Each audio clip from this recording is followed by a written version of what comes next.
Hello, I'm Umnik, and today I will be doing educational code forces round 188, and I will try to explain what I'm doing along the way.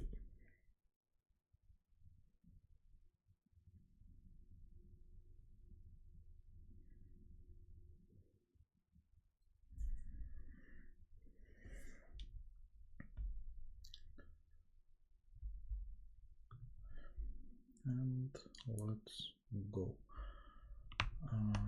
Problem A, passing the ball. During a physical education class, and students are lined up, numbered from 1 to n, from left to right. For each student, it is known that if they receive the ball, they will pass it either to the neighbor on their left or to the neighbor on their right. This is specified by a string s of n characters. So for each student, we are given where they will pass the ball. Okay, each character of the string is either L or R. Yeah, makes sense. The first student always passes the ball to the second, and the last one to the second last. In other words, the string S starts with character R and ends with character L. Consider the following process. First, the first student receives the ball, then exactly n times the following occurs. The student who currently has the ball passes to their neighbor according to the rules described above. The task is to determine how many students will receive the ball at least once during this process. Okay, so they will just give the ball to the right until there is the first one who goes to the left, and then the two students there will give the ball each other, since the action of giving the ball further happens at times. It means that we will always reach the first L, so the answer is just one indexed position of the first L in the string. So here it is 2, then 6 and 3. Yeah.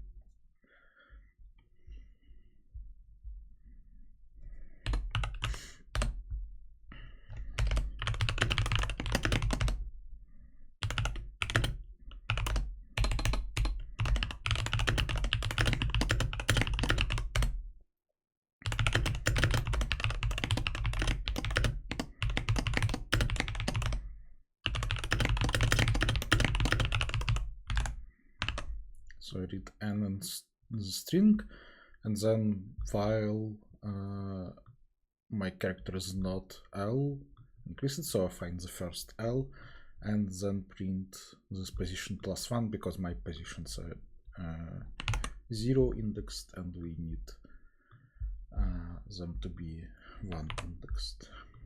2, 6, 3.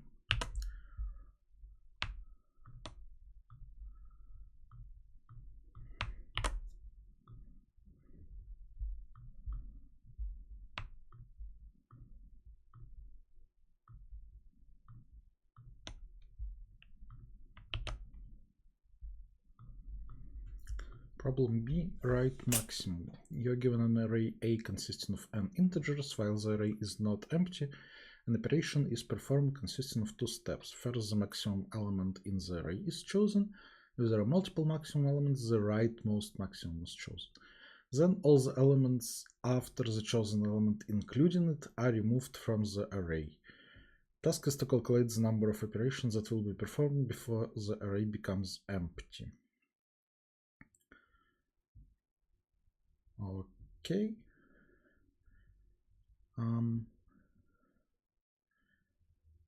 I think that means that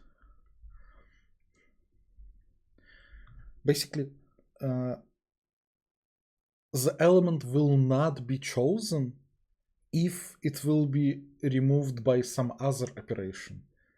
But then that will happen if and only if there is a strictly bigger element before. Like if there are no elements that are strictly bigger on the left, then we cannot remove this element with some other operation. like we cannot choose the maximum on the left of it before choosing this element itself. But if there are a bigger element, then we will never choose this element, because when if it is still in the array, then the bigger element on the left is also still in the array. So our element cannot be the maximum one at any situation. So we just need to calculate the number of elements such that they are like non-strict maximums on the prefix. There are no strictly bigger element on the left, and for that we can just scan left to right and maintain the current maximum, and if the new element is bigger or equal, we increase the answer by 1 and update the maximum.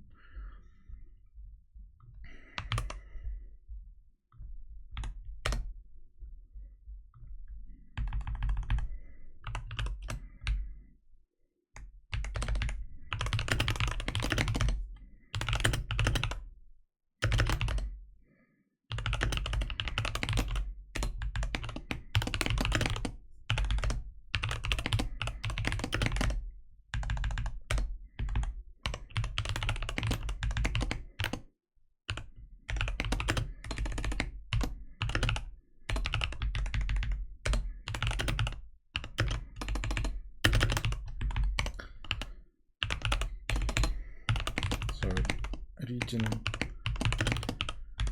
a new element, and if it is at least as big as the previous maximum, then the answer is incremented and new maximum is equal to this element.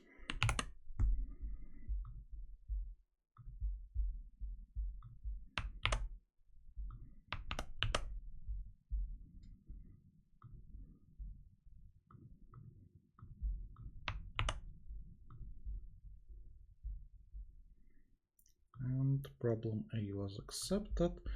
We will move on to problem C, spring.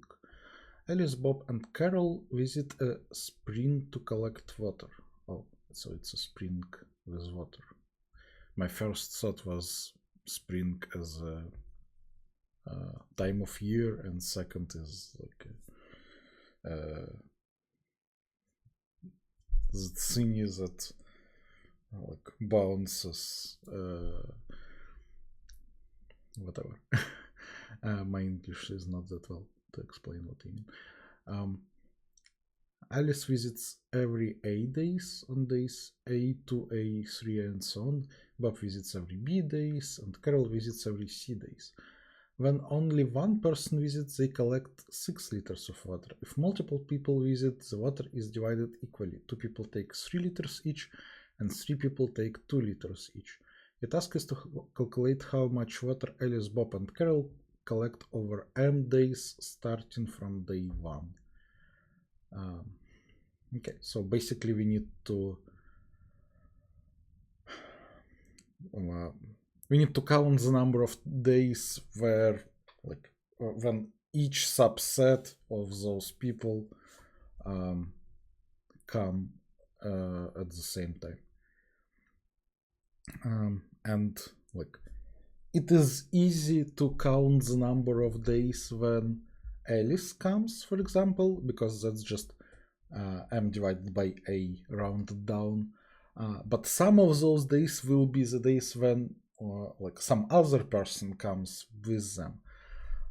So we will quite easily calculate the number of days when for some set of them they all come, but then we need to subtract the cases when some strict superset of those people come, because to find the answer we need to know the number of days where this exact set of people comes, not this set and maybe someone else. So the first stage of the solution is for every set calculate the number of days when they and maybe someone else comes. And that will be like, to do that we need to calculate least common multiple, because like, for example, if we want to calculate the number of days when Alice and Carol come, and maybe Bob, but we don't know and we don't care yet. So Alice comes on the days that are divisible by A, Carol comes on the days that are divisible by C. That means that they both come when the day is divisible by both A and C, which is the same as it is divisible by their least common multiple. To calculate the least common multiple of two numbers, we need to take their product and divide by their GCD, greatest common divisor. And for GCD, there is a built-in function in C++, but also you can just write Euclidean algorithm yourself. To calculate LCM of all three numbers, we just calculate LCM of A and B, and then LCM of Z sync and C. Okay. Then, when we know the LCM, the number of days that are like at most m that are divisible by that number will be just m divided by that LCM rounded down. And then for every set, we need to subtract the counts from its supersets. And we will do that by just iterating over all the sets in decreasing order. Like, we know that for the set of all three, their answer is correct because there are no strict supersets. So that answer we just know. Then if we look at sets of size 2, their only superset is the set of size 3. For it, we already know the answer, so we subtract it.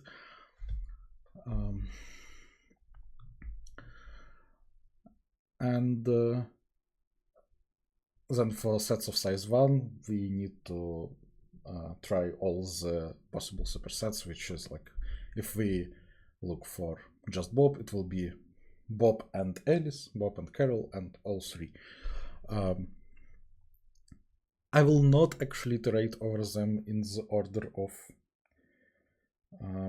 size. I will just represent subsets as masks and represent and iterate over masks in like numerical order, which is okay because the superset is a strictly greater number. So that's the plan, and now I need to implement it.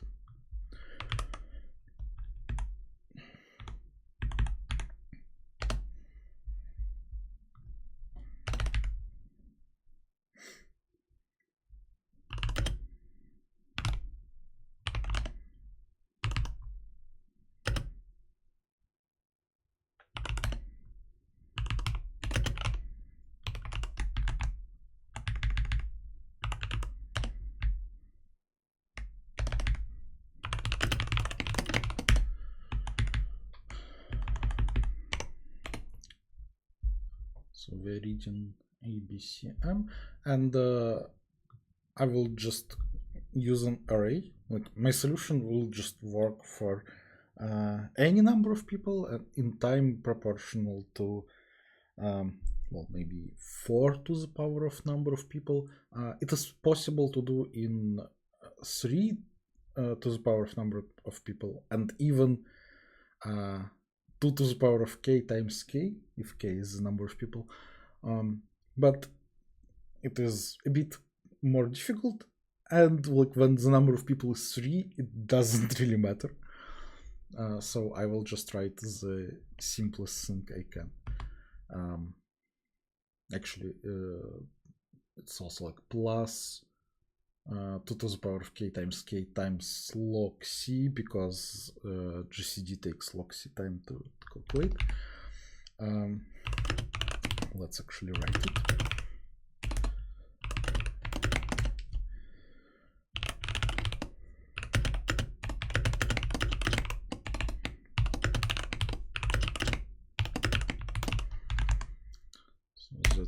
Euclidean algorithm, and LCM of x and y is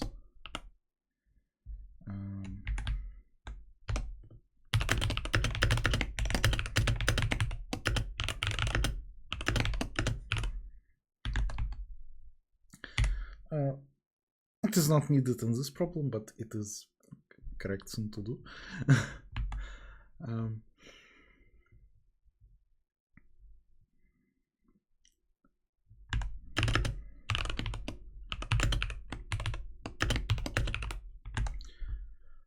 So I need to calculate x times y divided by GCD. Again, in this problem, you could just calculate it in that order, and we know that the result is an integer. But it can be the case when we know that LCM fits in long, but x times y maybe does not fit in long. So for those cases, I prefer to write it like this. This division is whole because, well, GCD is a divisor of x, so I can just divide x and then multiply by y, and it at all the points in my calculations, the values I have are not greater than LCM. So if I know that LCM fits on long, then I know that my calculations will not overflow. And in this problem, LCM fits on long because ABC are all up to 10 to the 6, and LCM is up to their product, which will be 10 to the 18th, which fits on long.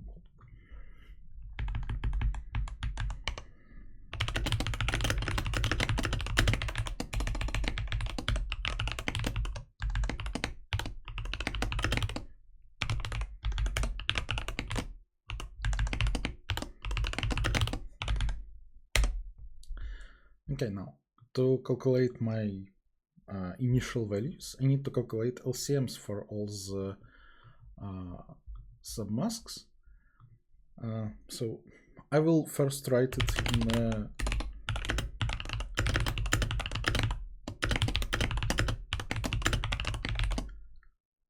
trivial way. So we can initialize LCM with 1, and then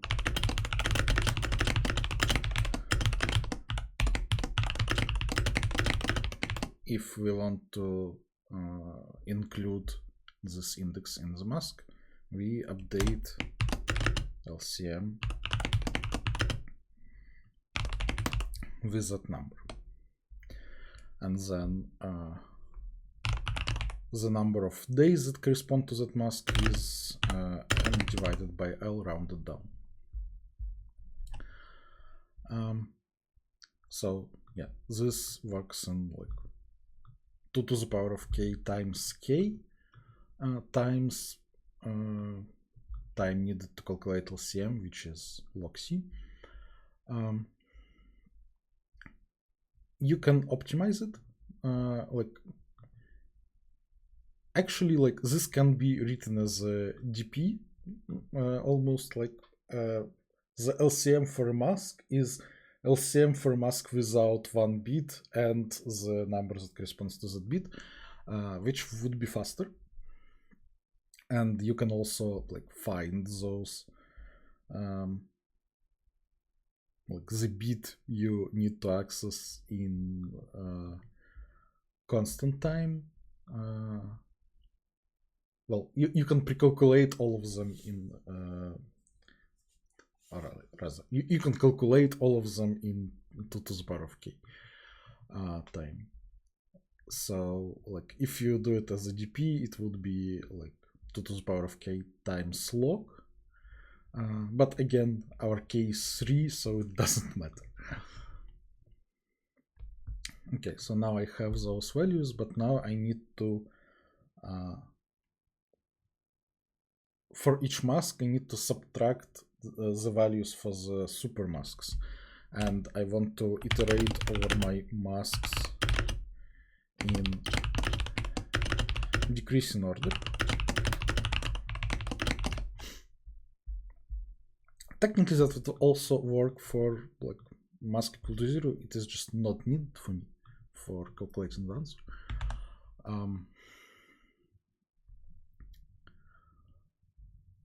Right, I want to iterate in the decreasing order because when I want to update the answer for some mask, I want the answers for all its proper super masks to be already correct.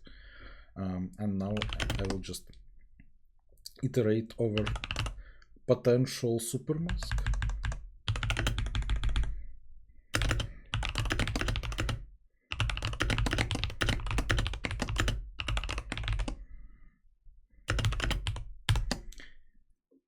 Need to check that it is actually a super mask. One way to do that would be to calculate mask and super mask and check that it is equal to mask. I didn't need additional brackets. So if that is true and our super mask is strictly bigger because I started with mask plus 1, so this means that it is actually a super mask, and I need to subtract those values. Okay, and now what I need to calculate for each of them, I need to calculate the number of liters. Okay, so I need to again iterate over all the masks. Okay, let's just have an answer array.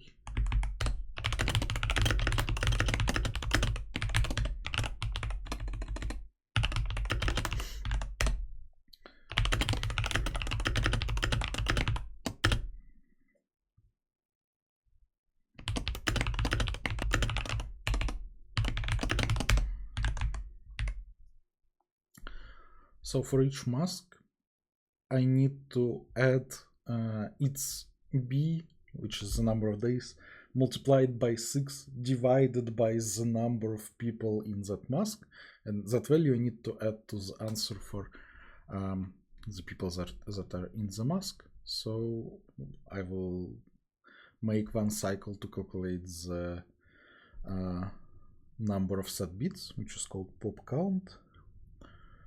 And then I will iterate over the bits again, and if it is in the mask, add to the corresponding answer.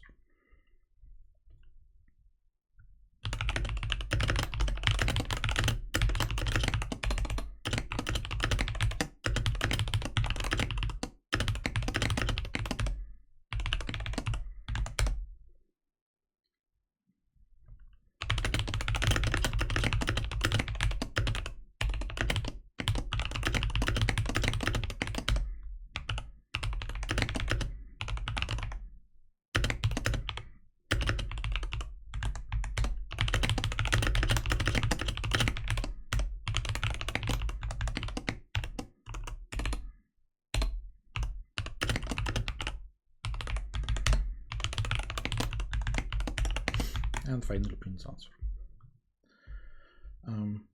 And also the values in array B are at most m, and then I multiply them by 6, so that also fits on long long. Actually, even if it was like 10 to the 18th, it would still fit on long long. So I should be good.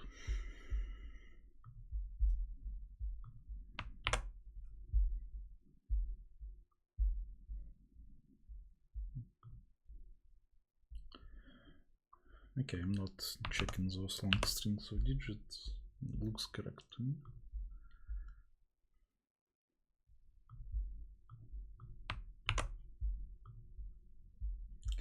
Problem B was also accepted. That took way too much time.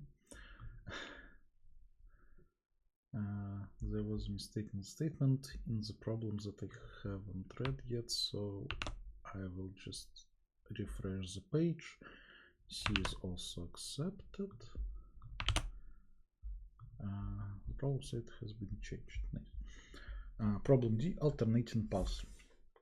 You're given an undirected graph with n vertices and m edges. The vertices are numbered from 1 to n. The graph contains no self-loops or multiple edges. Your task is to make a graph directed by choosing a direction for every edge. After directing the edges, call a sequence of vertices v1, v2, so on vk, where k can be arbitrarily large and any vertex can be repeated any number of times, an alternating path if the edge v1, v2 is directed from v1 to v2, the edge v2, v3 is directed from v3 to v2. So it is a walk where first edge is directed along the walk, the second backwards, the third along the walk, the fourth backwards, and so on. Okay. Call a vertex v beautiful if any path, not necessarily simple, in the original graph that starts at vertex v is an alternating path in the resulting direct graph. What is the maximum number of vertices that can be made beautiful after directing the edges? Okay, so this sounds like the graph just should be bipartite.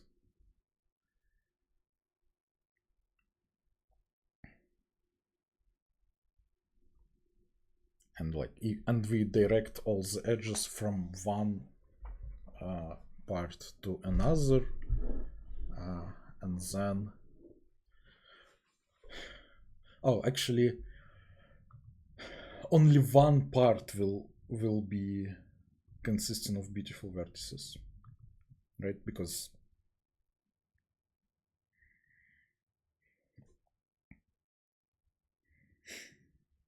okay, so suppose there is at least one beautiful vertex.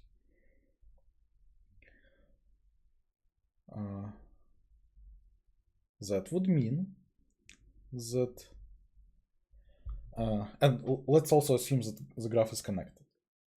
Obviously, the walk is confined to one connected component, so every connected component is just independent problem. So let's assume that the graph is connected, and let's say that there is at least one beautiful vertex. Okay, I guess I need to draw stuff. So let's say that this vertex is beautiful. That would mean that all the edges from this vertex must be outgoing. Otherwise, if there is an edge that is incoming, then I can start a walk along this edge and it is already wrong. So this vertex is not beautiful. So all those edges are outgoing. Now for all those vertices, all of their edges must be incoming. And basically by continuing this logic, we can see that we can kind of do a DFS from this beautiful vertex, and if we reach a vertex in odd number of steps, then all the edges to the vertex must be incoming, and if we reach the vertex in the even number of steps, then all the edges must be outgoing, because otherwise we would be able to make a walk that is not alternating. And so basically that means that we are coloring our graph into two colors, and that coloring must be a proper coloring, because if we have an edge between two vertices that are of the same color, it means that one of them is incorrectly colored, since they can't both have all edges outgoing, for example, because the edge between them will be incorrect for one of those vertices. So this graph must be bipartite.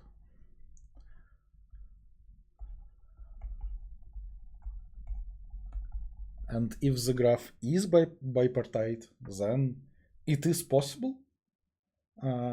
But we must, like, for a connected graph, there are only two kind of ways to make it bipartite, or rather one way, but we can swap the parts. And for one of those parts, all the edges will be outgoing. For another, all will be incoming. And that means that the part with outgoing edges will have all its vertices beautiful, and the other part will have none. So basically in this problem we need to find connected components. For each connected component, check if it is bipartite, and if it is, then we can take one part of that connected component. So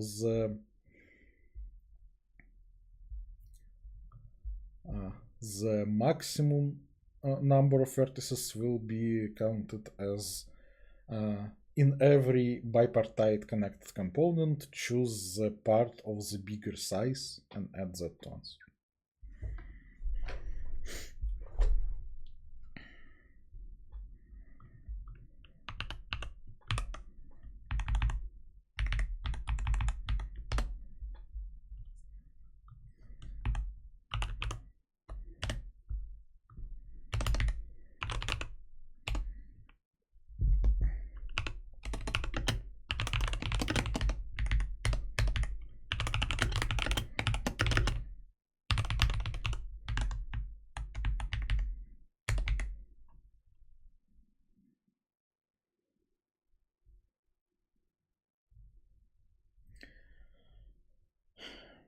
What is the best way to check for bipartiteness in the disconnected graph?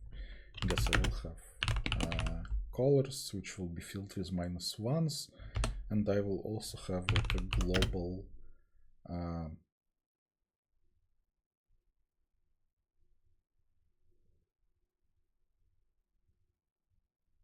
global boolean like is bipartite.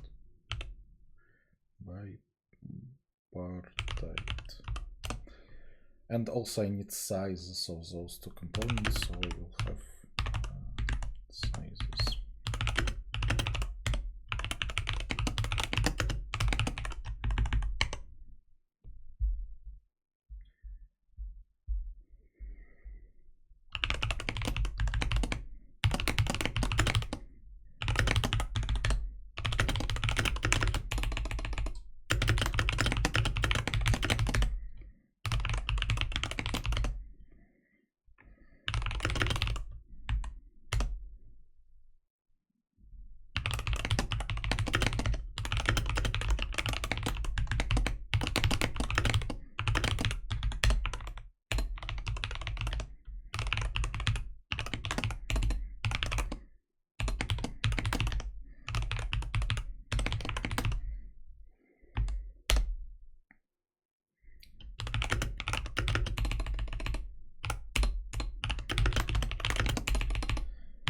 I have read the graph.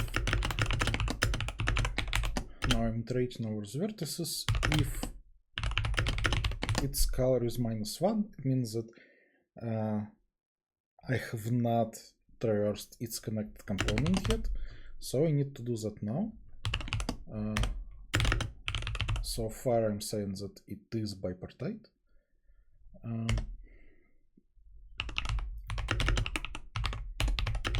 The sizes are 0 and the color of the vertex I'm starting is 0.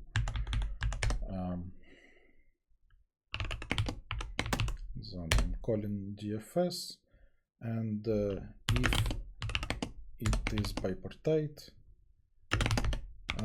I'm adding maximum of the sizes to the answer.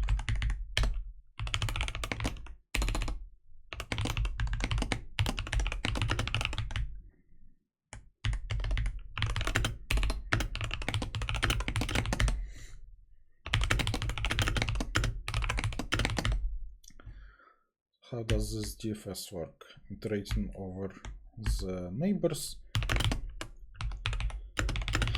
If the neighbor is unvisited,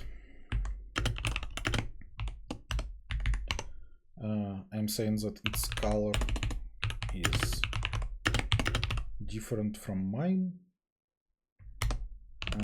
and calling DFS from it. If it is visited, then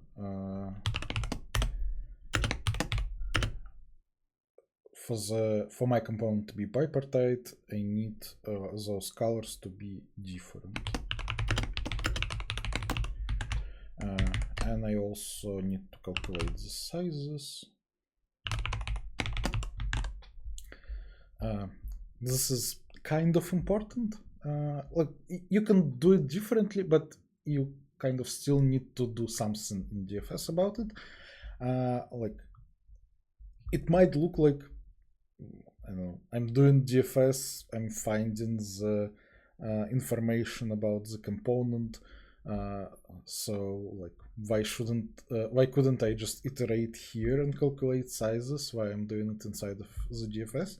Well, that's because I need to calculate the sizes in the time proportional to the size of the component. If I will iterate over all vertices for every connected component, it might be n square. If, for example, we have just no edges and vertices, every connected component will be of size 1.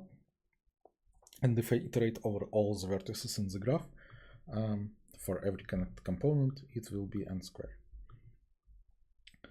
And this guarantees that, well, in DFS, I will visit each vertex exactly once. So when I visit it, I update the size.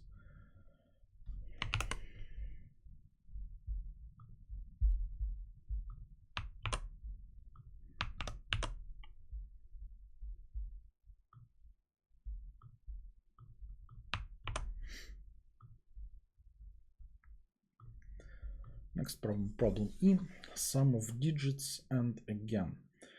For a positive strictly greater than 0 integer x, the string s of x is formed through the following process. Initially the string is empty, then the decimal representation of the number x without leading zeros is appended to on the right. After that, if x is at most 9, the process ends, otherwise x is replaced by the sum of digits of x, and the process returns to step 2. So basically we start with number x, and then like while it is while true, append its decimal representation to the string. Then if the number is most 9, the process ends, otherwise we replace it with the sum of digits. Okay, you're given a string s consisting of digits. Your task is to rearrange the characters in the string so that it forms the string s of x for some number x. Removing characters and or adding new characters is not allowed. If the given string s is already the string s of x for some number x, you may leave it unchanged. Okay, cool. So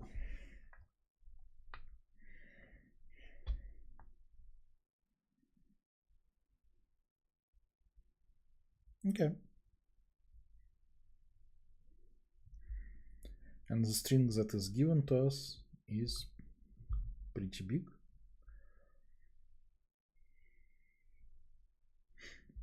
But once we calculate the sum of its digits, once it is not that big anymore. Oh, it is guaranteed that it is possible.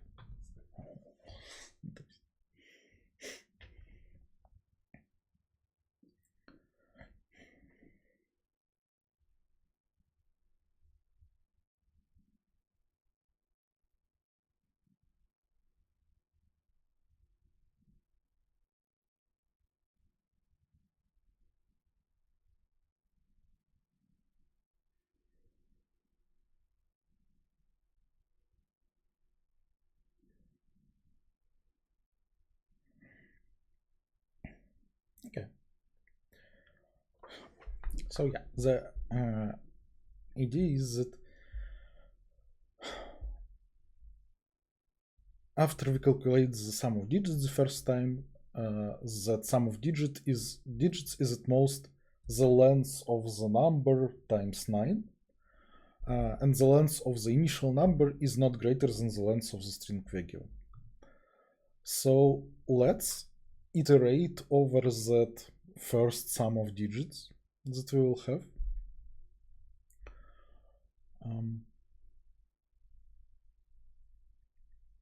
From 1 to 9 times the number of digits here. Then if we know that first sum of digits, then we will have like our initial number, then sum of digits written in decimal. Well, obviously, if the length of the string is 1, then we just stop right there because that string is the whole number. But now that we know the sum, or we are assuming that we know the sum, we know what will happen next. So we can like actually just implement that algorithm and see like what the suffix of the string must be. Then we check if we have enough characters to make that suffix. For that we will like for every digits from 0 to 9 we will pre-calculate the or we just count the number of appearances in the input string. Then for the given sum we get what will be the suffix,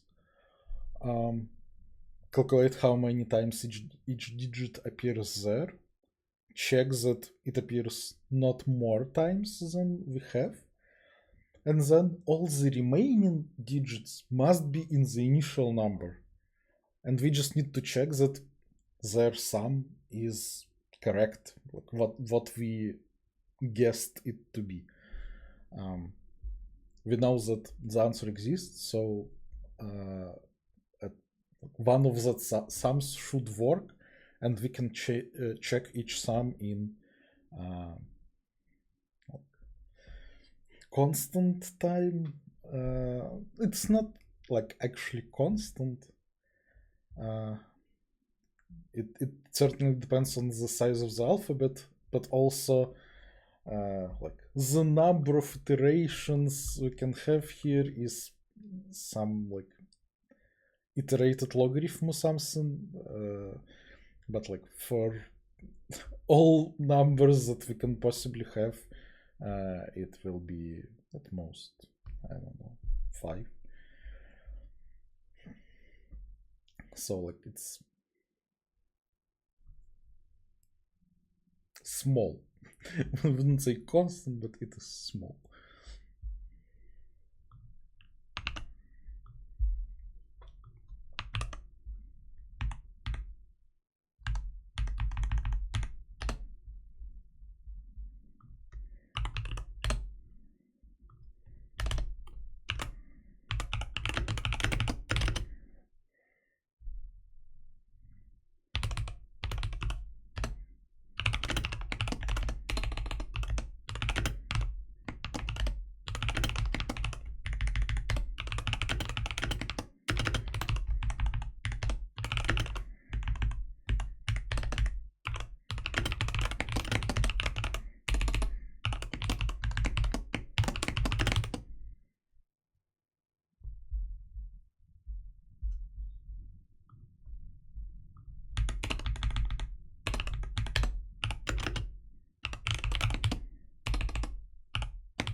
I'm counting how many times each digit appears.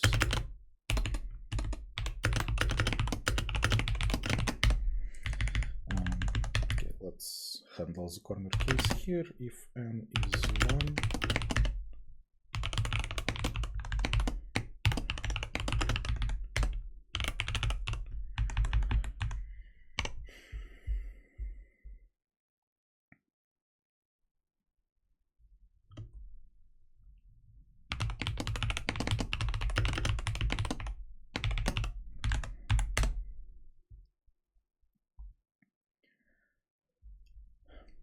I can even write it like I'm iterating over the sum,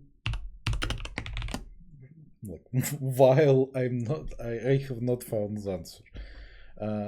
It would be okay to write like up to 9 times n here, but like I must find the answer to stop, so I can just write it like this. But like it is important to know that I will find the answer in the time proportional to the length of the string, because like on that depends my complexity.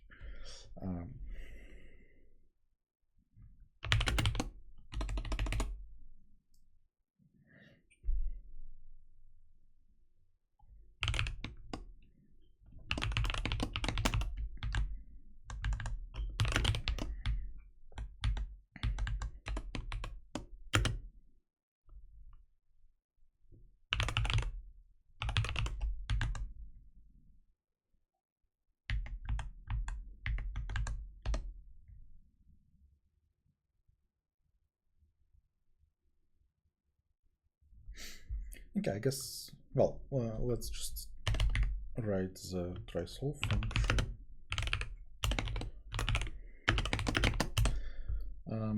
But like, if it works, I will need to print the answer eventually, so I might as well save it right now, so I can reuse this string.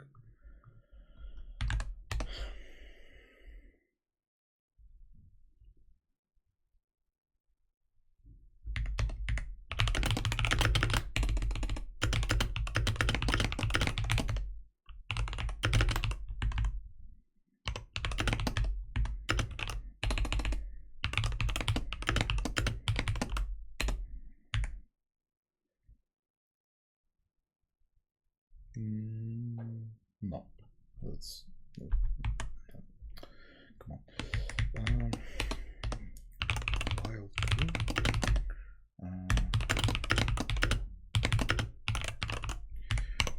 Okay.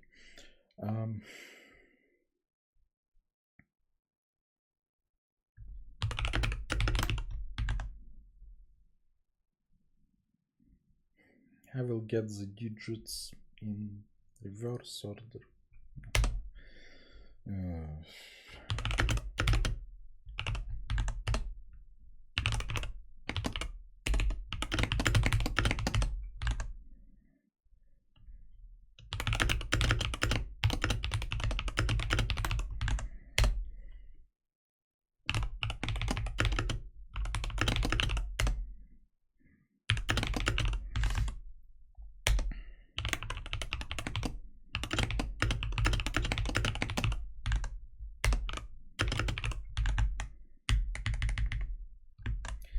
And I also wanted to count how many times each digit appears. So, yeah, here is good places I need to do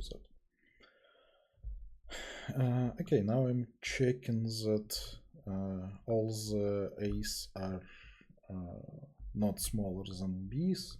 And also I want to calculate the sum of the digits that remain and check that it is equal to x, and for that I need to store the x.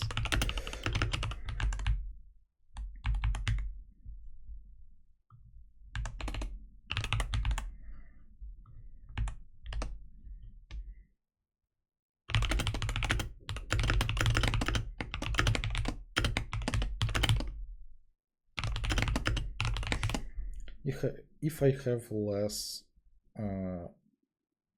amount of digit I than I need, I can just return false. Otherwise I will subtract from sum, and it's all good if the sum is 0 in the end. I initialized it with x and then subtracted all the digits that did not fit, that I did not need for the suffix. So if sum is not, I mean, just return sum.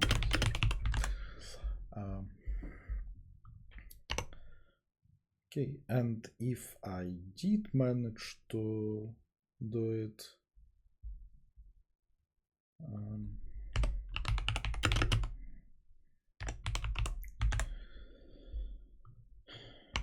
I will need to print the digits that I had left, and I cannot start with the leading 0, so I will just print them in order from bigger to smaller.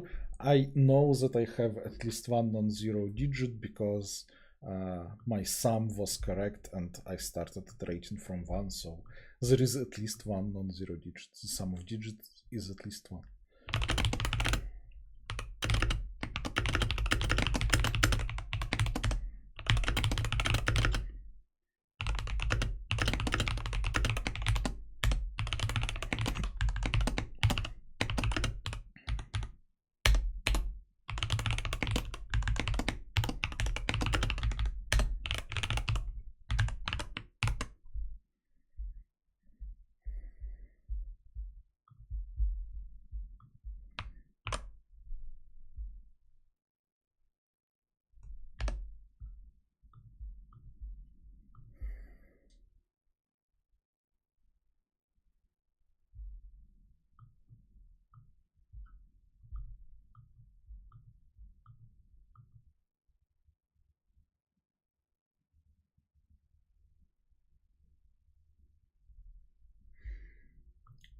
So here I should have found the answer when I'm trying 12, right? 7, 5, 12, and then 3.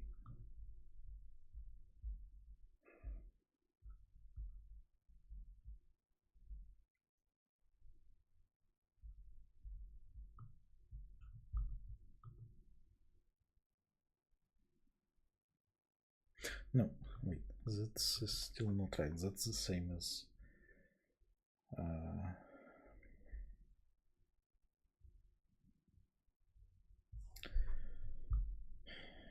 it should be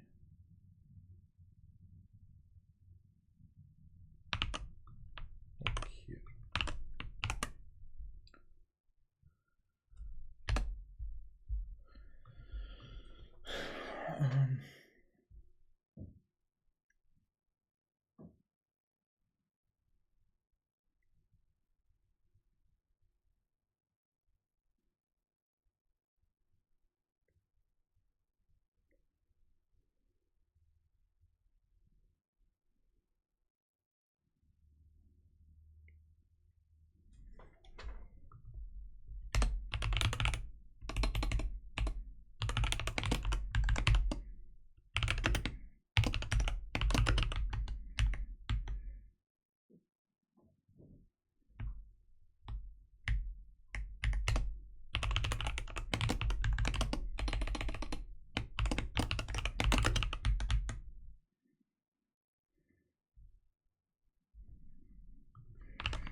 Okay, okay.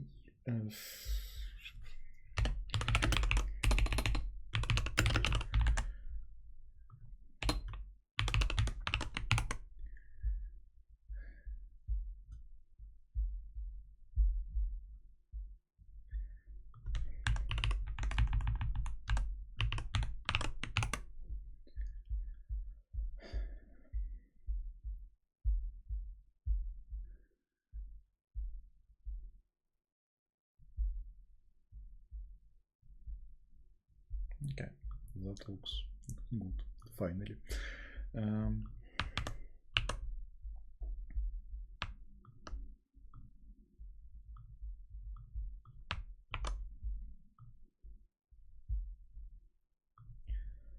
Problem F, sum of fractions.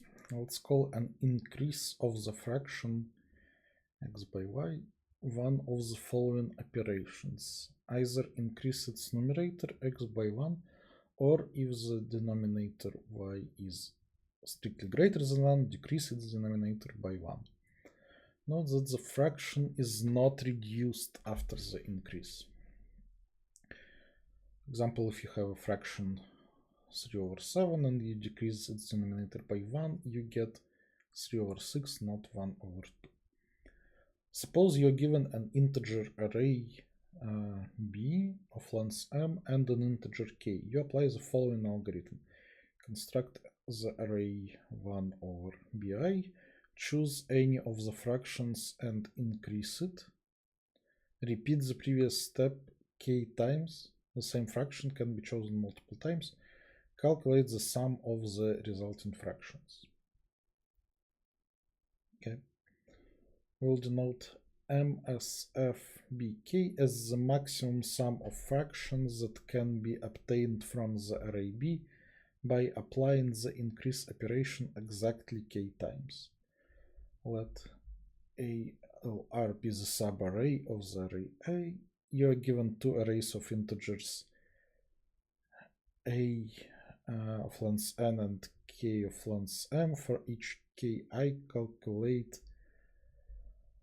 the sum over all segments of MSF of that subsegment and ki modulo. Oof. Okay. That's a lot. Sure.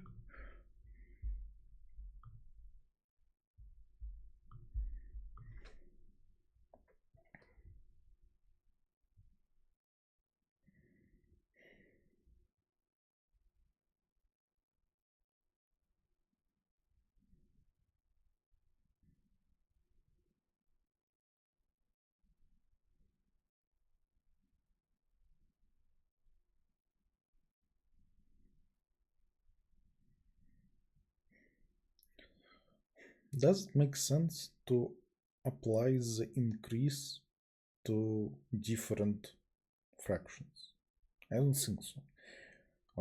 I think you should always take the minimum b you have and only apply increases to that one because it's better.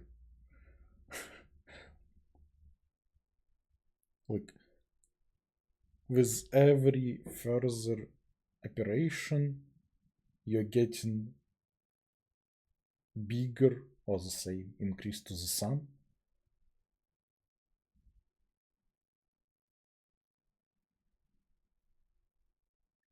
And the smaller denominator makes it more profitable. And like if you have unlimited number of operations, the best you can do is make one of the denominators to be 1, and then with each next operation you will just get +1 by increasing the numerator.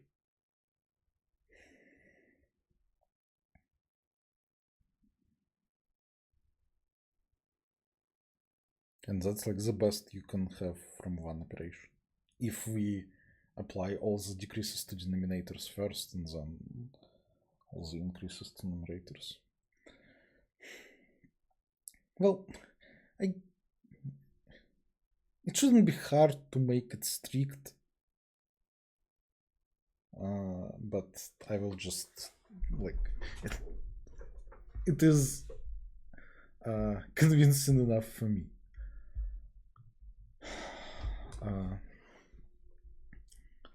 So I will just take the minimum bi, and then I'm applying all the operations to this. which means that I will do some decreases to the denominator and some increases to the numerator. So it will be bi minus d and 1 plus k minus d if I have k operations. And I need to choose the number d for this to be as big as possible.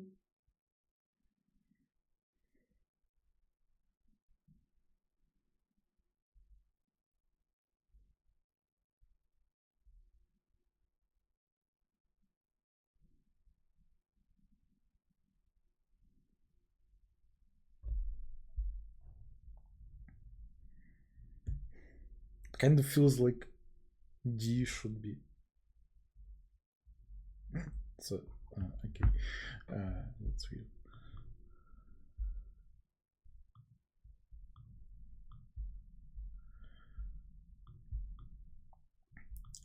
D should be either 0 or k or bi minus 1.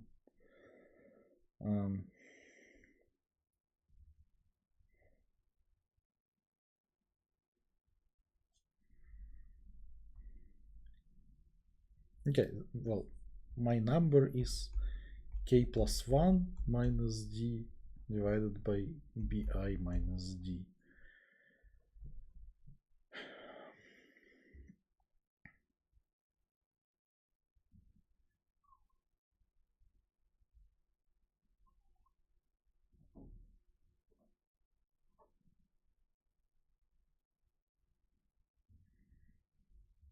I think if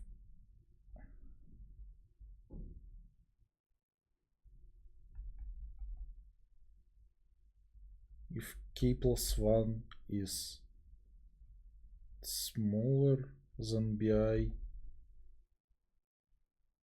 I do not want to decrease them.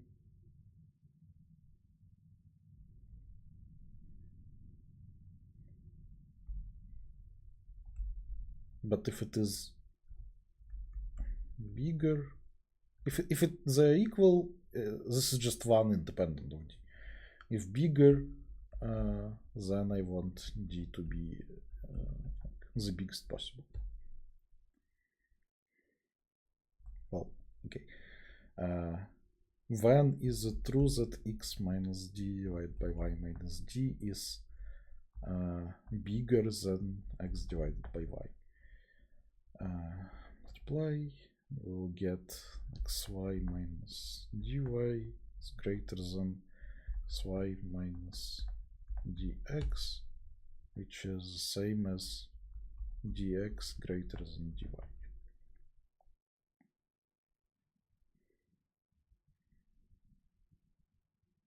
So yeah, if x is greater than y, then I want d to be big. If it is not, then I want it to be small, which means 0.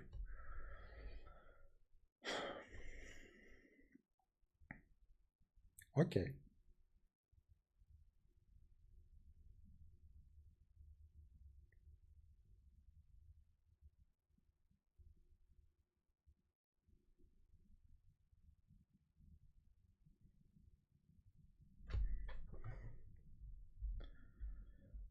Okay, but then that means that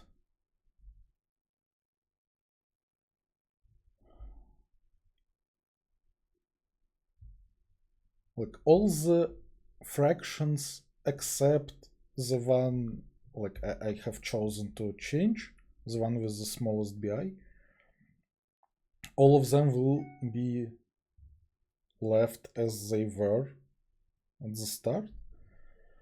So I can say that this value is just the sum of fractions that they were at the start plus the maximum change to the minimum one I can achieve. So to calculate the sum of those things, I can like separately calculate the sum of sums of fractions over all subsegments, which is super easy, right?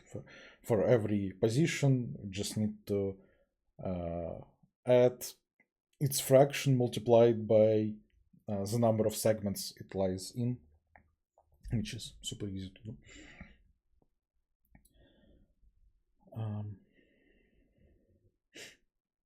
Okay, and then I need to add over all segments the biggest increase I can get, which depends only on the minimum on the segment. So for each minimum, I will calculate how many times it is a minimum on the segment.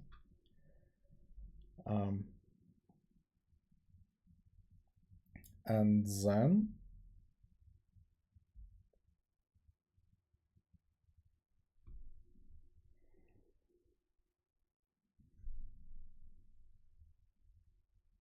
okay, so now I have reduced it to a like viable problem. So for every value, I have calculated how many times it is the minimum, like on how many segments. And now for every k, I need to calculate the sum of those increases. Okay.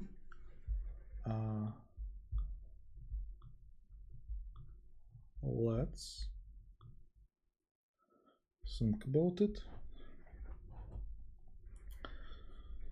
So I have at most n values pairs AICI, which means that this number is a minimum on some subsegment this number of times. And I also have an array of queries kj. For each query,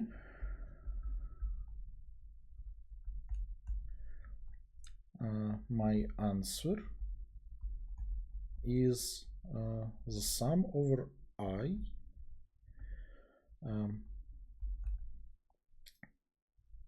so this value appears in this number of segments, and now the best increase I can get,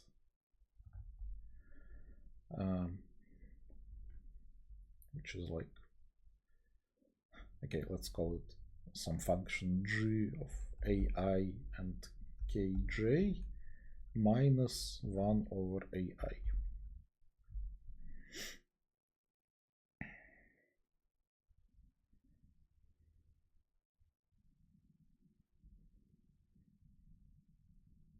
Okay, the minus part also doesn't depend on k, so we can calculate it separately.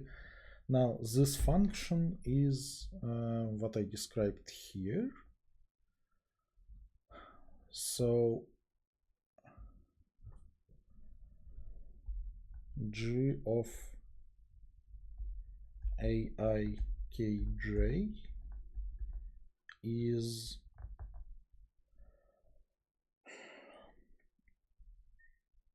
one over ai minus kj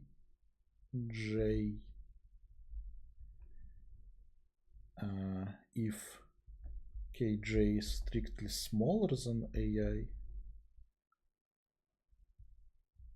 and otherwise we'll spend ai minus 1 operations on reducing the denominator to 1, and then the remaining operations will be spent on increasing the denominator, so in that it will be kj plus 1 minus ai, if kj is at least ai.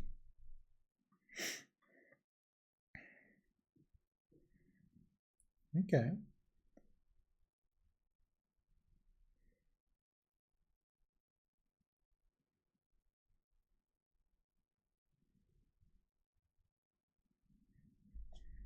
So like this should be easy.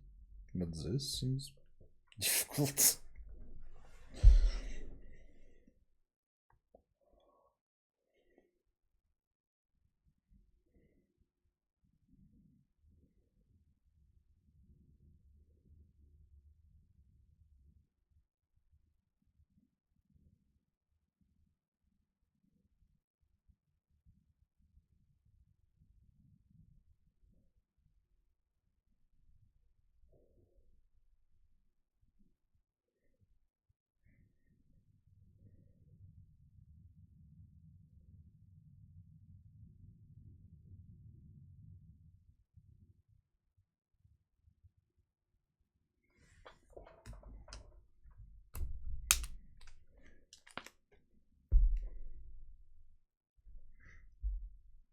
The numbers themselves are big.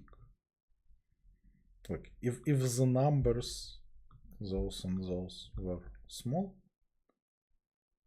or I guess even those would be enough, I could have used something like FFT.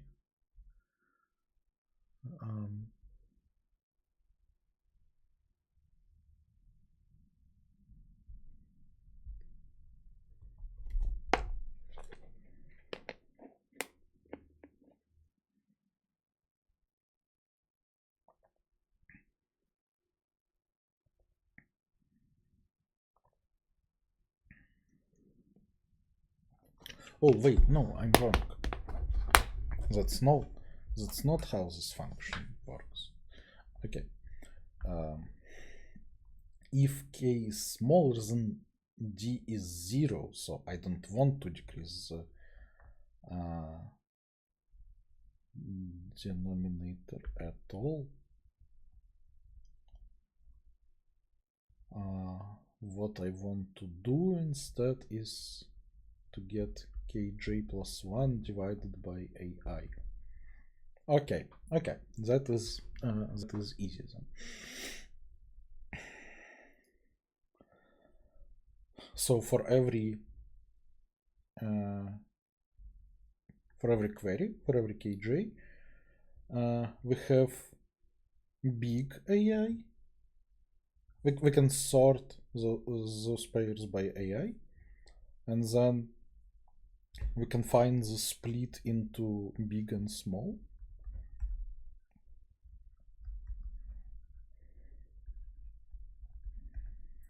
So for small AI, we want to calculate this, the sum of this over all small AI. But for that, we just need their count and their sum, which we can pre-calculate with prefix sums. And for big AI, we want the sum of these things, but then kj plus 1 is just constant, so we just want to take sum on the suffix of 1 over AI.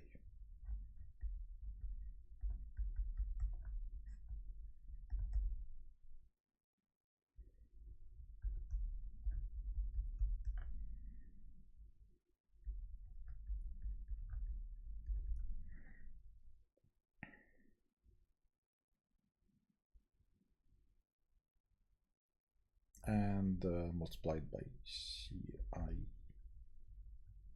Okay, so it's sum of ci divided by ai, and here we want sum of ci kj plus 1 minus ai, which is kj plus 1 times sum of ci minus sum of ci ai, and those two sums we can calculate with prefix sums. Okay, cool problem. And like, it's weird that like such a natural thing to ask leads to like the function that is like nicely calculated in both cases. That is interesting.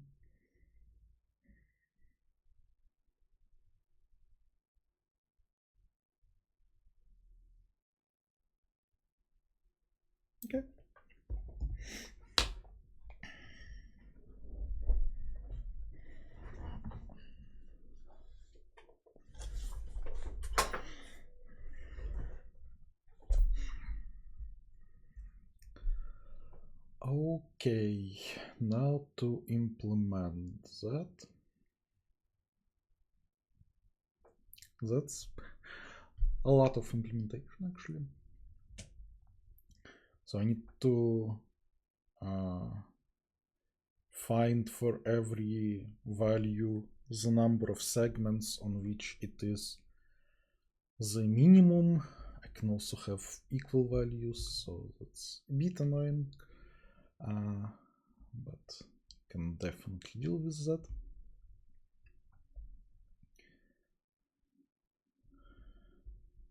Experiencing some hardware issues.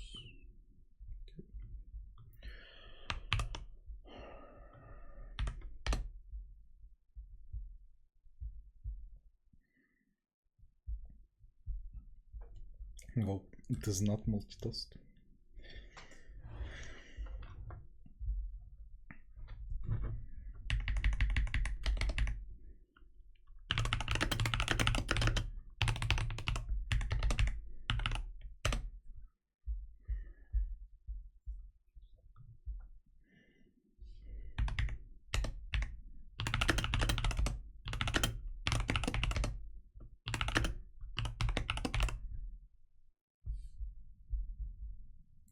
Actually, I'm solving every k independently, right?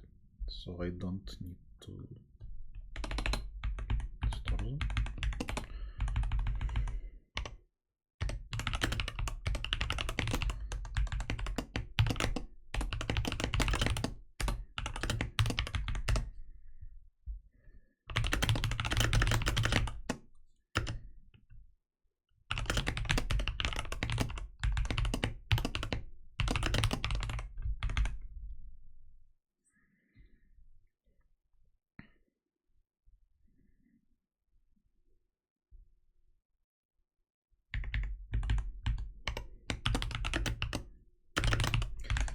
Okay, so the first step was to calculate the constant thing, which is like just sum of the 1 over AI over all the segments. So let's calculate that.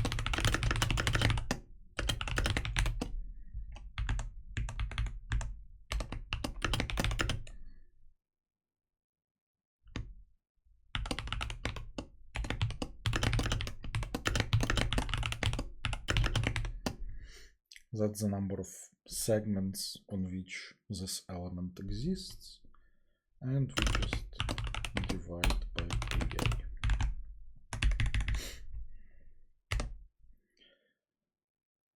Okay, great. Now, for each element, I want to calculate how many times it is the minimum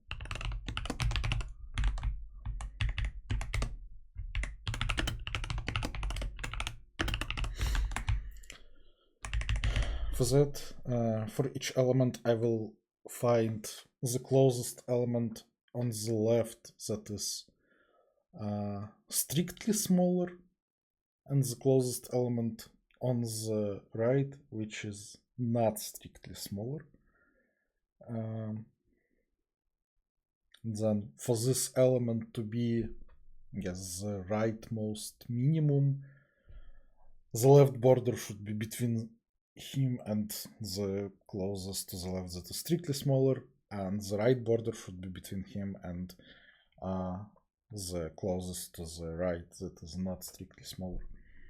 So the counts will be like that.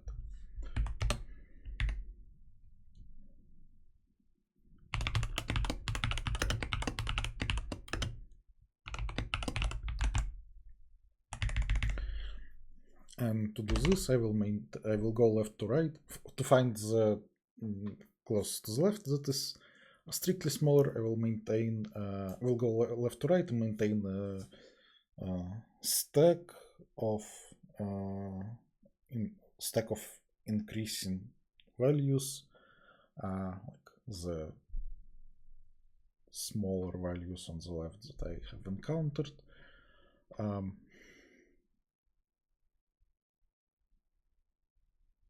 Well, it is a standard thing.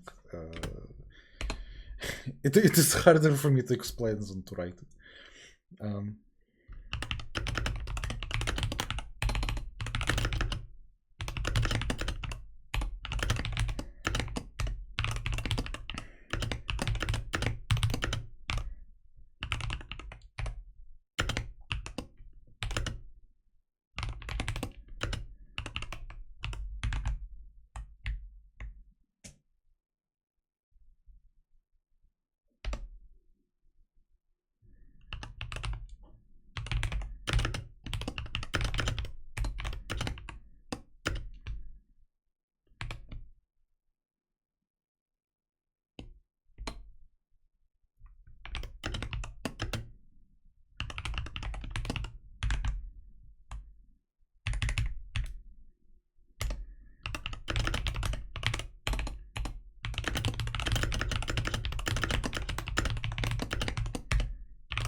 Right.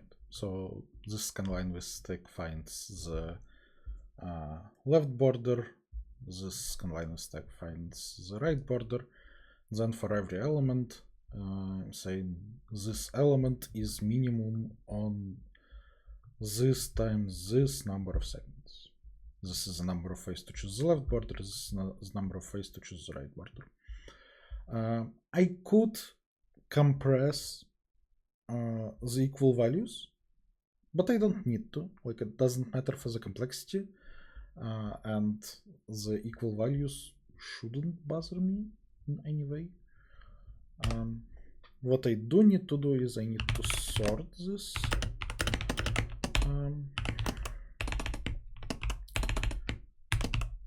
And now I need to pre-calculate some stuff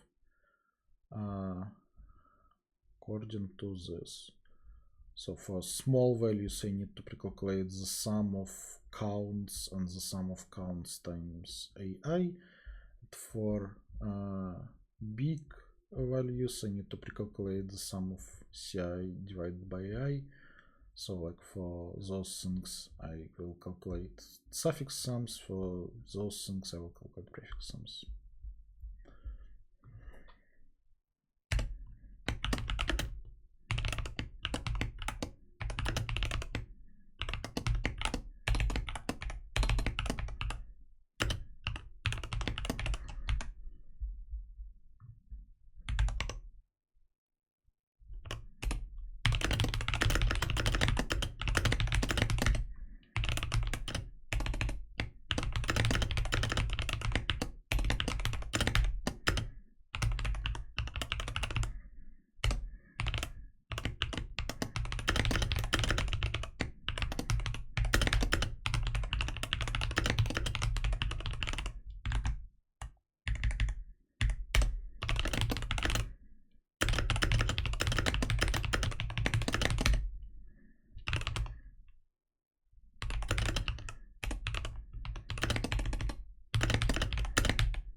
Okay, and now finally I can answer the queries.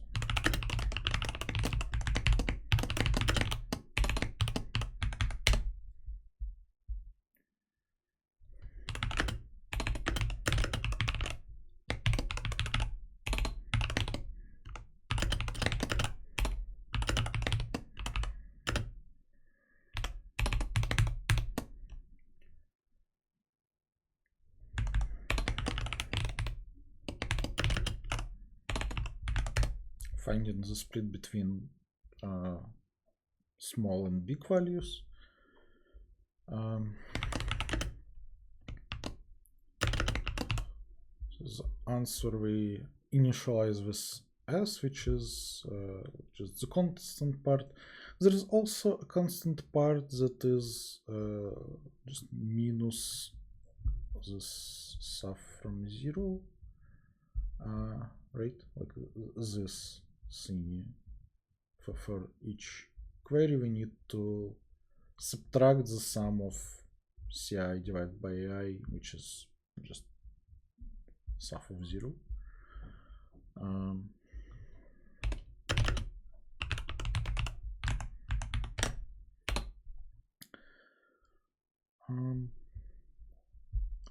Now for small, this k plus 1 multiplied by pref c minus pref ca.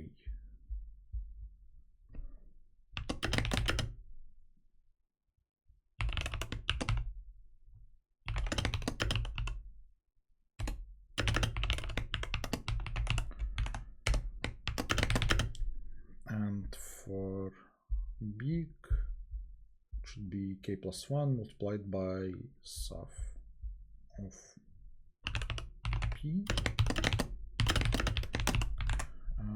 This is inclusive. This is not inclusive. All good.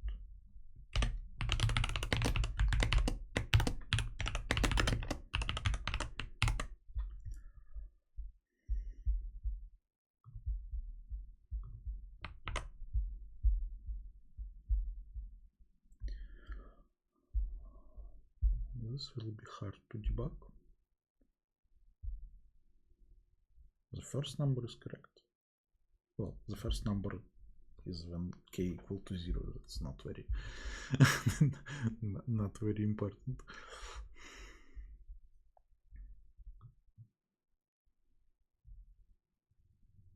It's time k plus 1, right? Yeah.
Okay, let's check those values.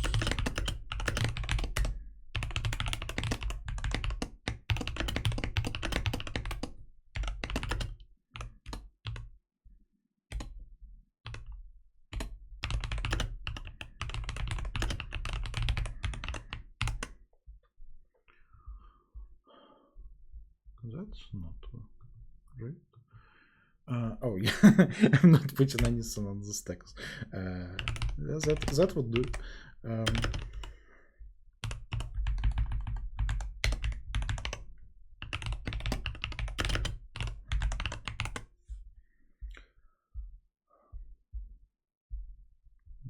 is still not right.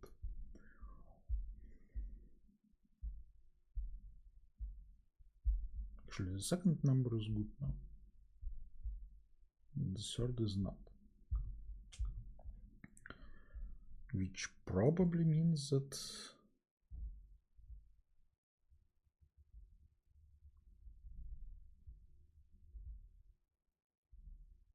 the small part is incorrect.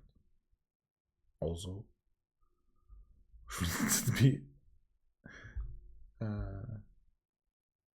it be 0 still for the third query?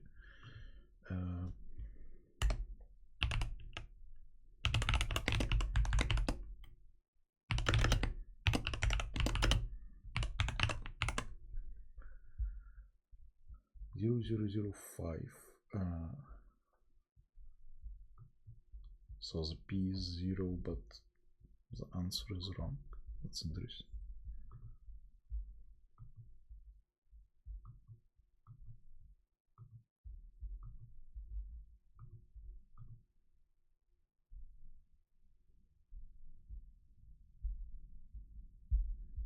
Was I wrong here?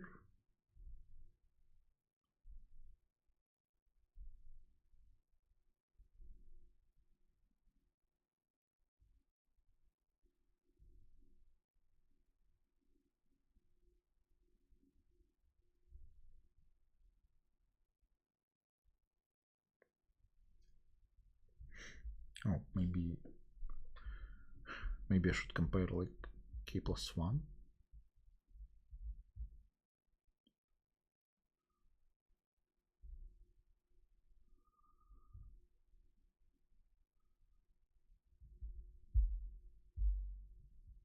Yeah, AI that are equal to 2 should be small already. K plus 1 here.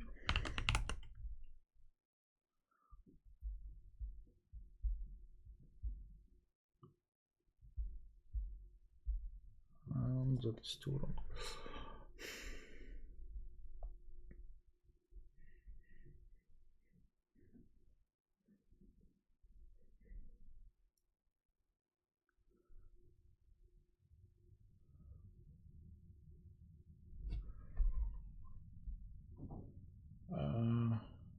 It's plus 2 here, right?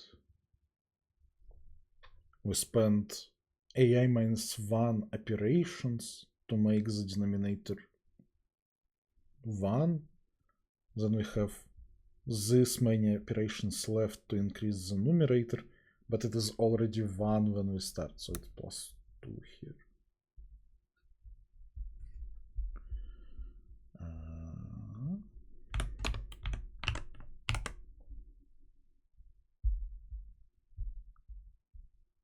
Okay, this looks correct.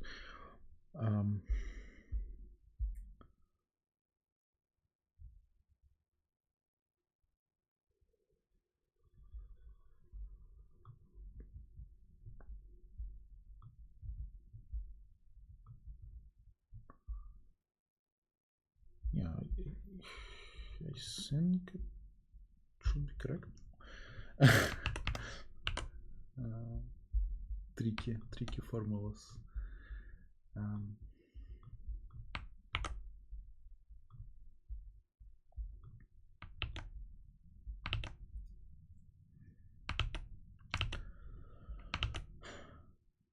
Okay, thanks to the extension by 15 minutes, I might actually have time to solve G now. 40 more minutes, and I spent 40 minutes on problem F, which was pretty hard. Oh, and this is some mass DP probably, so I have a chance. Problem G, grid path. You're given a grid with n rows numbered from 1 to n from top to bottom and m columns numbered from 1 to m from left to right, controlling a chip that is initially in the cell 1, 1. In one move, the chip can move left, right, or down. If the current cell is xy, it can go to xy minus 1, xy plus 1, or x plus 1y. The chip cannot leave the grid. You can make any number of moves, possibly 0. Let's define the path of a chip as the set of cells it visits at least once. Interesting. Note that the order of visited cells doesn't matter. Task is to calculate the number of possible paths, since the answer might be large, printed modulo mod. Interesting. The set that is not the path.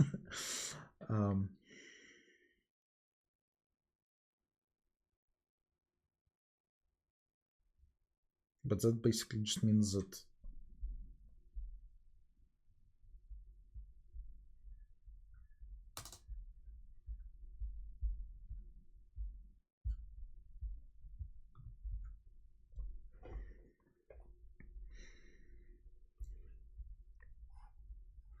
we have a grid. We start here, so this cell must be visited, but then in each row we visit like some segment.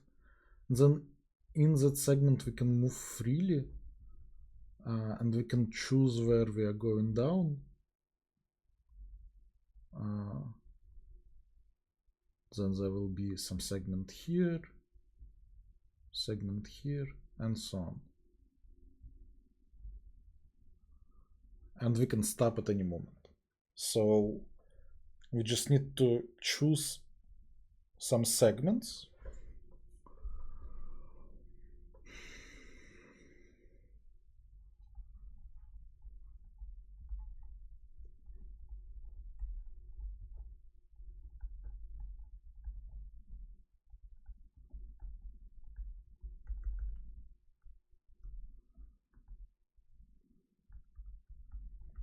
We can stop at any moment. That means that t is between 1 and n. L1 must be equal to 1. And the two consecutive segments must intersect. So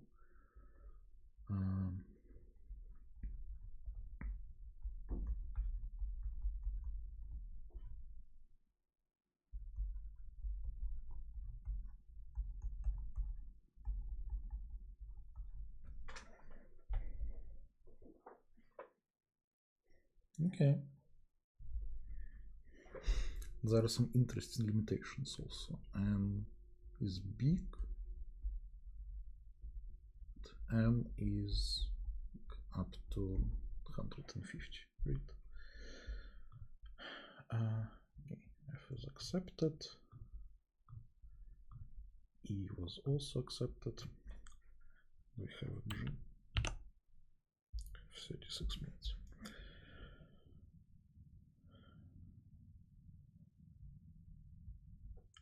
Just rechecking that I understand this problem correctly.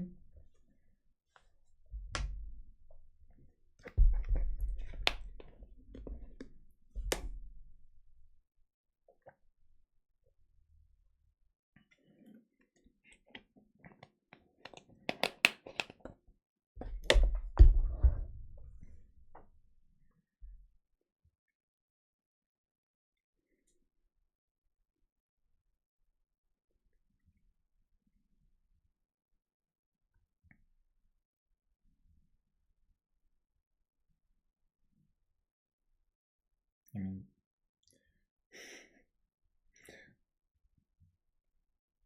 is it just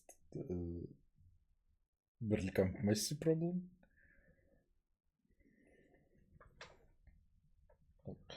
We can definitely do a GP, the row we are standing in, and the current segment. Then the next segment is any segment that intersects with it. So we can imagine that like our state is the segment, then the transition is multiplication by matrix.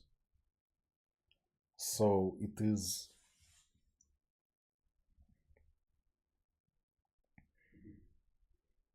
linear transformation with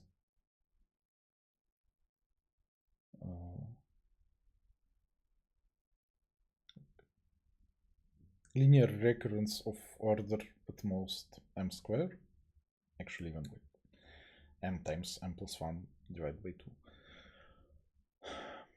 We then need to calculate the sum of the first n elements of that recurrence, but the prefix sum of linear recurrence is also a linear recurrence of order at most 1 more. So we can just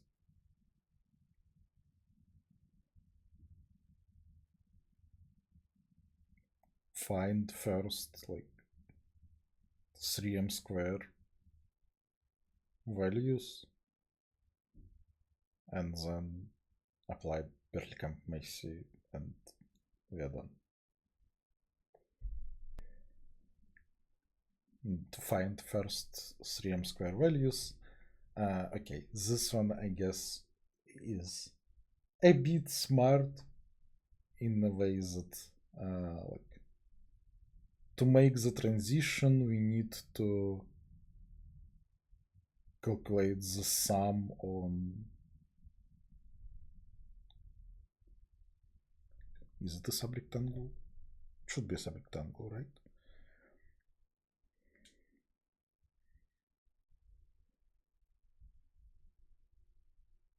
Yeah, should be a subrectangle.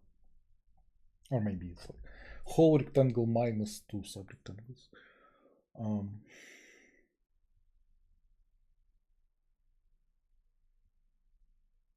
And the modular is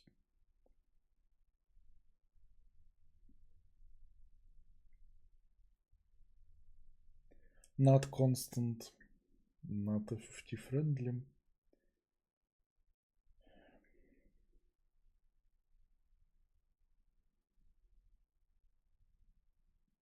Actually, that means that to find that last value, we would need like order squared times log, which is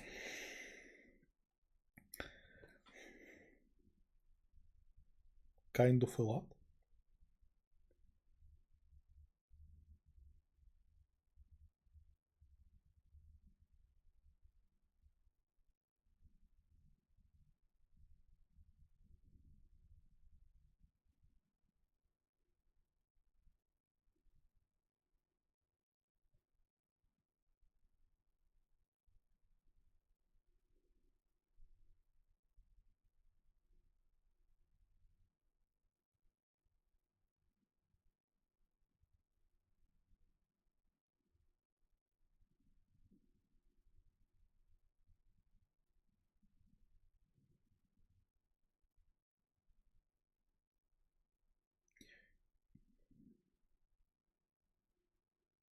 Might be possible that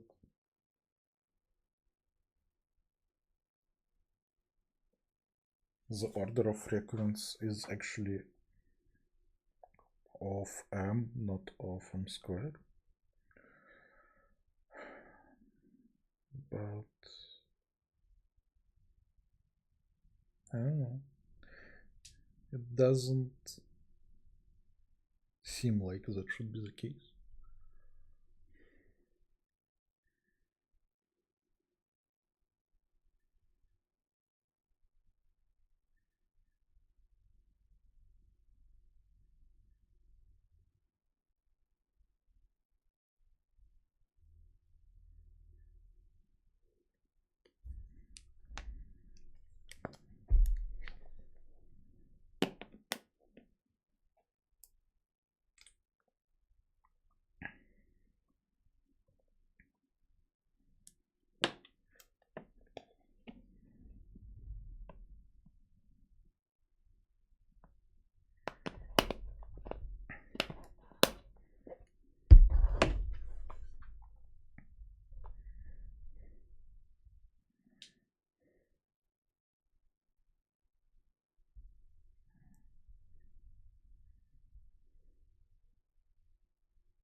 Oh.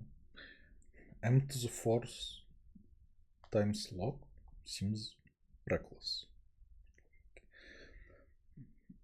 Shouldn't pass.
Mm. Maybe I can choose the coordinates one at a time.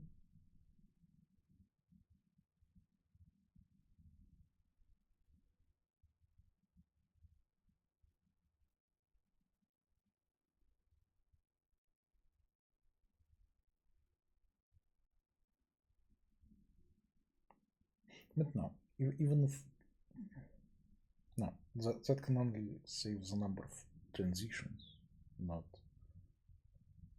the number of states.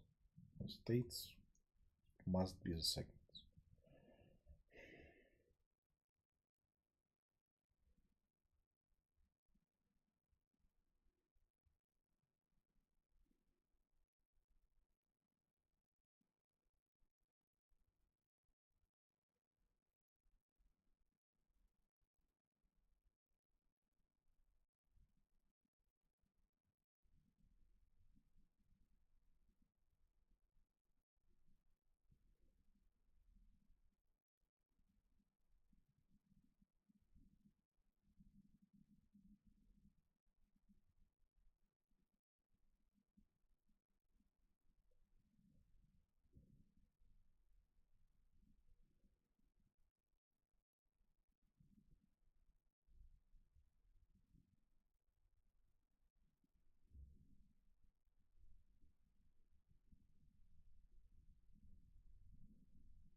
Well, I don't know. I don't see how it can possibly be solved in any other way.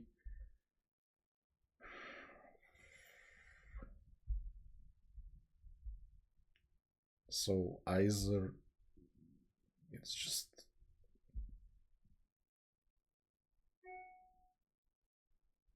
it's just reckless, or like for some reason, um, the order of linear recurrence is not m square over 2, but something much smaller.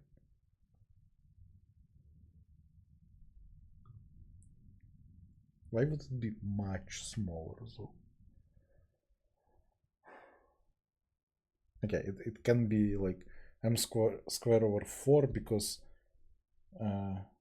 symmetric segments are the same.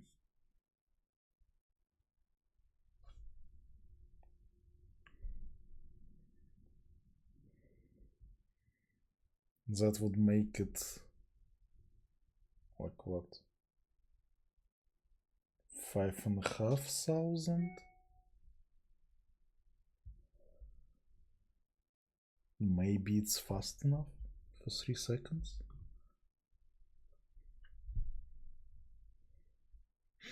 Not even sure I can write it in 21 minutes. Okay, I have pre-written Berlekamp.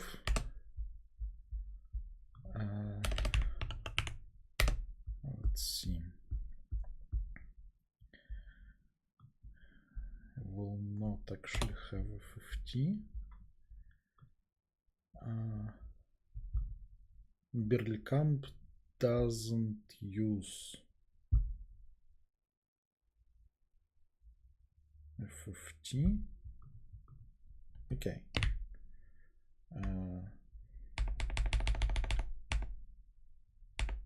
This should be fine. I have non-const mint pre-written.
Okay, so how would that work?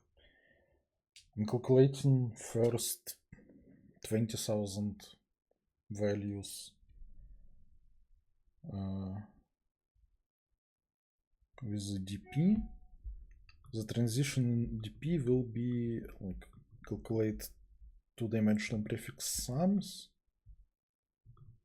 and then something. Okay.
Okay, so I have prefix sums.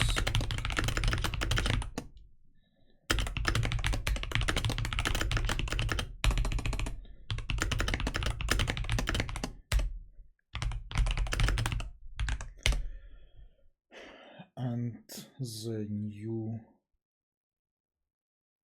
like if I want to get to the segment ij, I can go from any segment except those whose left border is strictly to the right of my right border, or segments whose right border is strictly to the left of my left border. Which means that I didn't actually need 2D prefix sums, but whatever.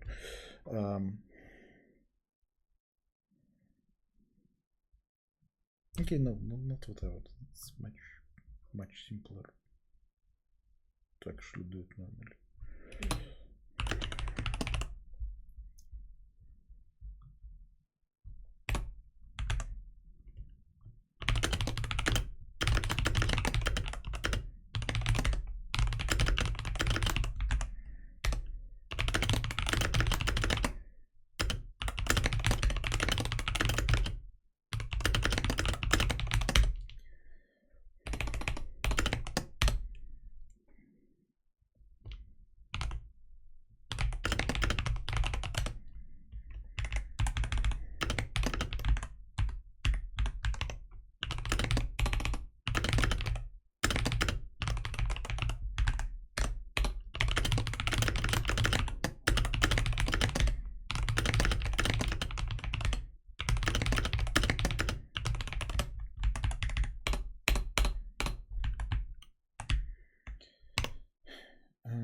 Okay, so aj is bm minus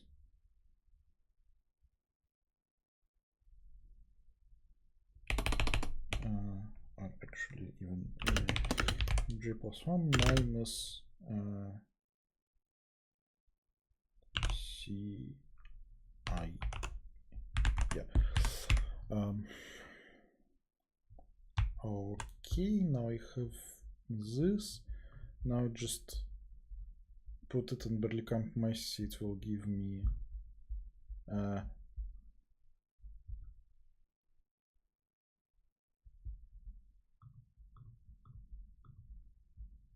this vector of coefficients.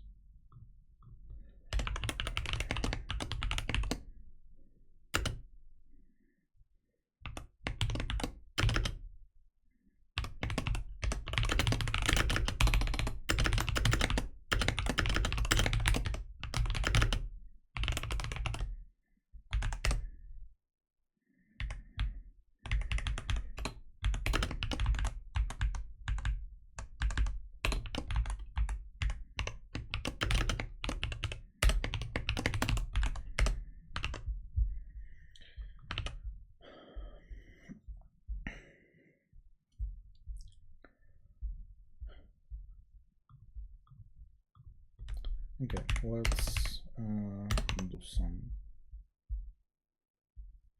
checks first. If n is small, the answer should just be ref of n.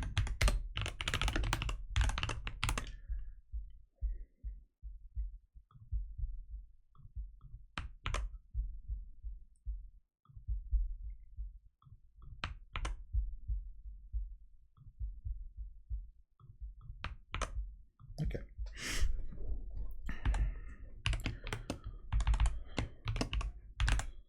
So that first part works.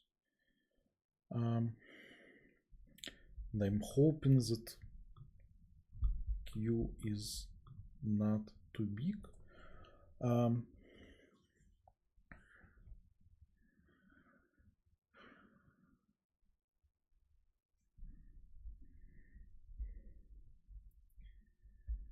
Okay, and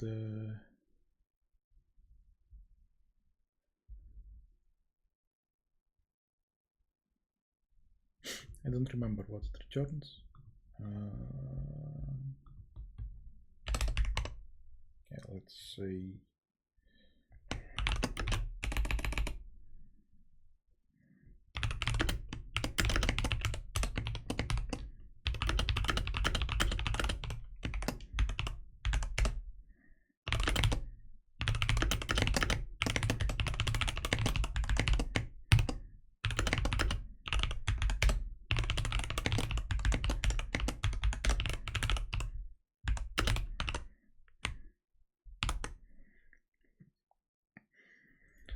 so it returns just 1, 1. And I don't even know if it's reversed or not. Okay, so let's say it's 3, 7, 17. 2, 1. Okay.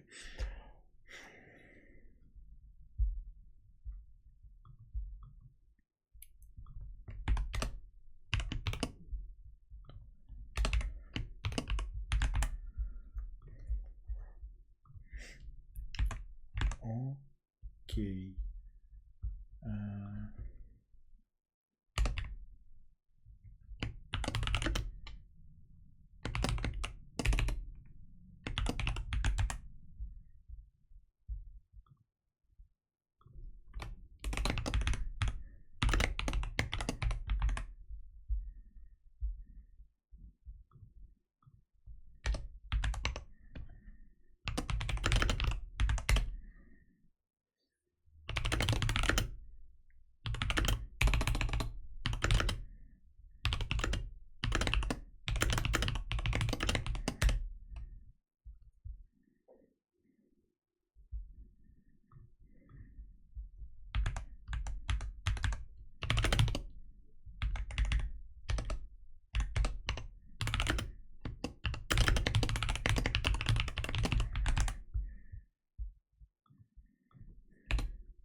Is it even realistic that I will finish it? I stopped commentating basically.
Insertion failed inside Berlekamp Messi.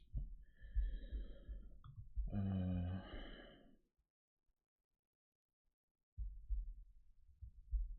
trying to divide by 0. No divisions here.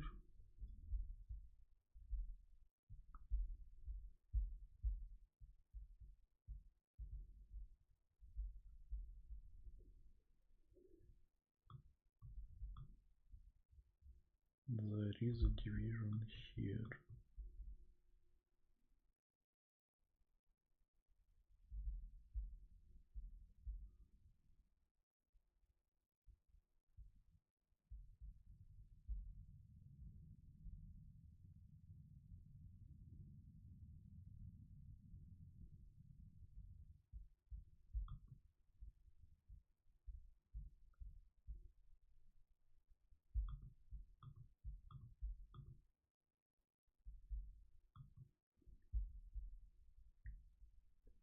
But that's not 0.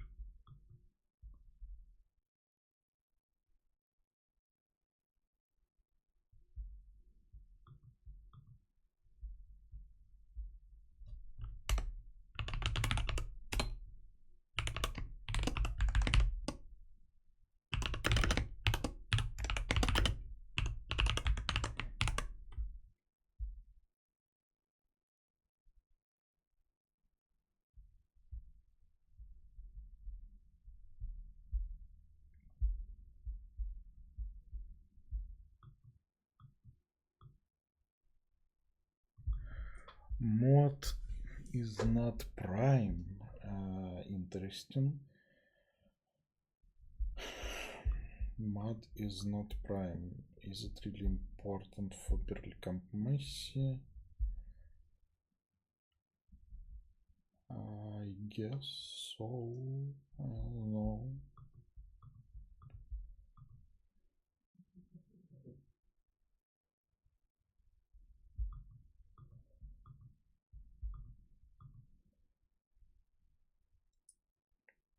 Don't know Berlekamp Messi that well to say if it's important.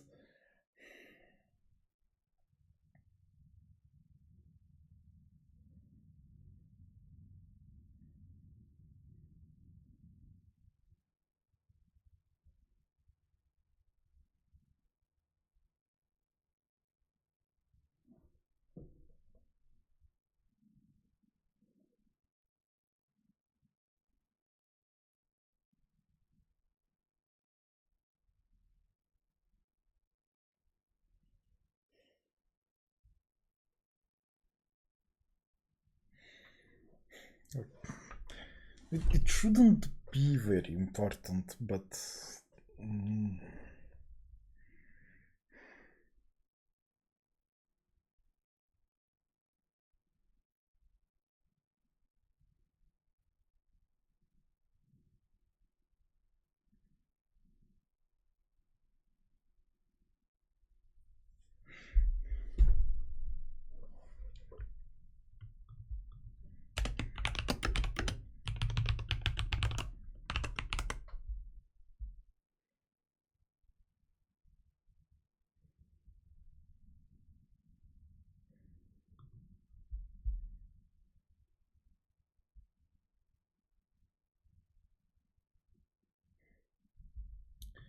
okay, well, it doesn't work anyways, so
Oh, that's weird.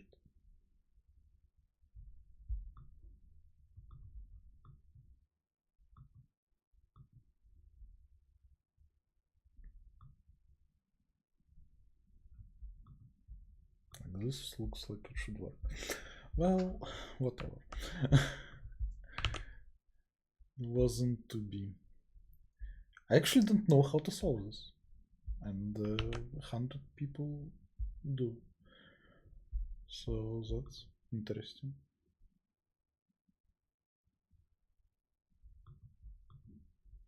Like with non-prime mode, I don't know how to modify Berlekamp Messi. It feels like it should probably still work.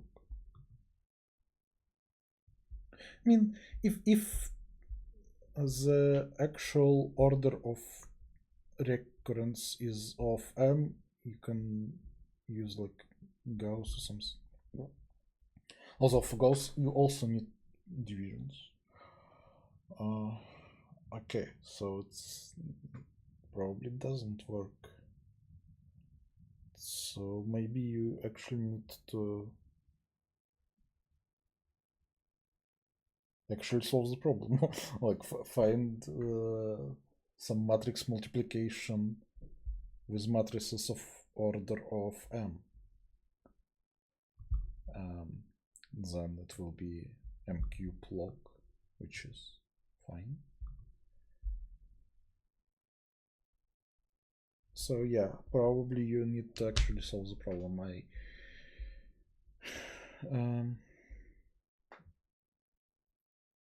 I guess I was too quick to dismiss the idea that it can be solved better than by just reducing to Berlekamp.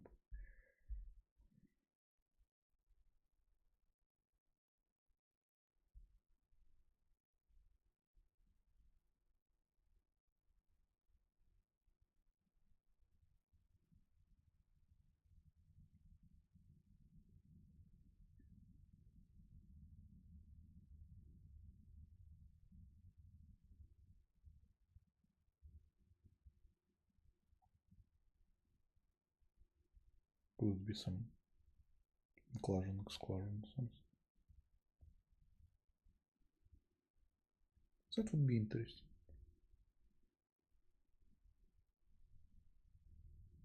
No idea. Um, okay, thanks for watching. Bye.